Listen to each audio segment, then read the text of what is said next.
खुर्शीद शाह की ज़ेर सदारत पार्लिमानी उमूर चलाने के लिए कायम कमेटी का दूसरा इजलास ख़त्म हो गया। आपको अपडेट कर रहे हैं कि खुर्शीद शाह की ज़ेर सदारत कमेटी का इन कैमरा इजलास हुआ और वो इजलास ख़त्म हो गया है। तफसील जानते हैं, डॉन न्यूज़ के नुमाइंदे अब्दुल्ला मोहम्मद हमारे साथ हैं। अब्दुल्ला मोहम्मद, इजलास का अहवाल जब बताइएगा।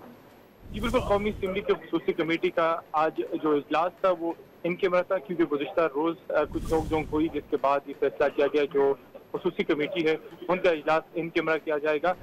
इजलास में इस बात पर इत्तेफाक किया गया कि खुसूसी कमेटी में पार्लियामेंट में माहौल को बेहतर करने पर इत्तेफाक किया गया, जबकि हमारे ज़राए के मुताबिक सबसे पहले आपस सियासी जमातों के दरमियान इत्तेफाक राय हो गई कि आपस में सियासी तलखियों को कम किया जाएगा। तमाम सियासी जमातों ने माहौल को बेहतर करने की तजावीज़ पेश की। पार्लियामेंट कमेटी में इस बात पर इत्तेफाक भी किया गया और ये तजावीज़ भी आ गई कि गैर सियासी कुव्वतों की मुदाखलत की बजाय सियासी जमातें आपस में बैठकर ही मसाइल हल करने पर जो है वो बातचीत करे, जबकि इसके साथ साथ सियासी जमातों का मिलकर आगे चलने पर इत्तेफाक।